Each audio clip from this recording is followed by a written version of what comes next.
They don't know what the they're doing.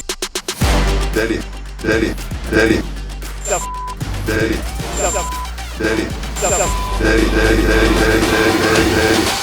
And just like that, NATO summit cameras seized the moment when US President Donald Trump dropped an F-bomb about Israel and Iran, and seconds later, Secretary General Mark Rutte piped in with, Daddy has to sometimes use strong language. The daddy thing, I didn't call him daddy. What I said is that sometimes in Europe, I hear sometimes countries saying, hey Mark, will the US stay with us? And I said, that sounds a little bit like a small child asking his daddy, hey, are you still staying with the family? So in that sense, I use daddy, not that I was calling President Trump daddy. cue the headline, Daddy, the latest nickname to land on Trump, who has always been generous with monikers. From Crooked Hillary and Sleepy Joe to his own Honest Don and the King, his label game is strong. But now, for the first time, he's on the receiving end, and boy, does he seem to love it. To cap it off, the White House released a video of Trump touching down in The Hague, set to Usher's Hey Daddy. The message? Slick, soft power theatricality. Daddy's home indeed. Trump himself leaned into it. He called you daddy earlier. Do you regard your NATO allies as kind of children? No, he likes me. I think he likes me. If he doesn't, I'll let you know. I'll come back and I'll hit him hard, okay? And while Trump gushed, Secretary of State Marco Rubio was caught losing it, trying unsuccessfully to mask a full-on belly laugh. The moment was downright viral, barely a straight face to be found in Rubio's camp. So why does all this matter? Trump's nicknames aren't just jokes, they shape his public narrative. Daddy paints him as the strong patriarch of NATO wielding power and control. Rutte's daddy comment, later clarified as metaphorical.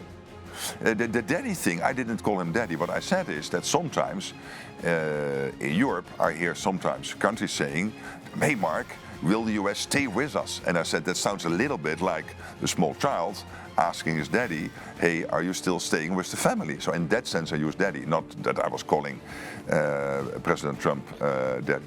Okay, so does this mean that in a sense the Europeans are growing up now? They will be less the children and the US less Yes, the daddy? they already had grown up, but I think they realized because of Russia, because of this US demand, which is only fair to equalize the spending, that this had to be done.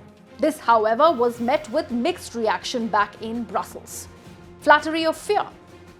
The video and spin show orchestrated messaging, casting Trump as the glue holding NATO together and using a viral moment to shift focus from policy to persona. Beneath the banter are serious stakes. NATO's 5% GDP defense pledge, US strikes on Iran, questions around Article 5 and Europe's whisper that the US might bail if push comes to shove. The summit addressed NATO defense spending, with allies agreeing to increasing spending to 5% of GDP by 2035, a long-standing demand by Trump.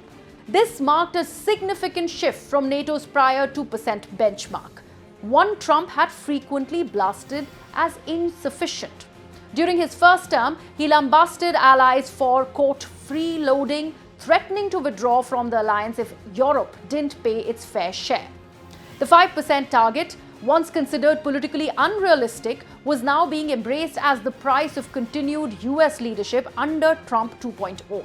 European leaders, particularly newer ones in office post-2024 elections, viewed the increase as a strategic necessity to stay in Trump's good graces, underscoring just how central he has become to NATO's future posture.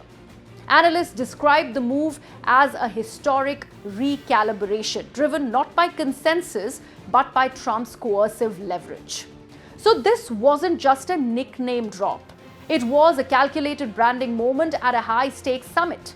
It got laughs, it got social media traction, and it got coverage. But it also exposed NATO's awkward balancing act, wanting to flatter Trump without looking desperate, even as real-world defense and diplomacy hang in the balance. So yes, the F-bomb led to Daddy, Trump busted it, Rubio cracked up, and NATO found itself dancing between homage and unease. And you can bet the spin doctors are already working overtime.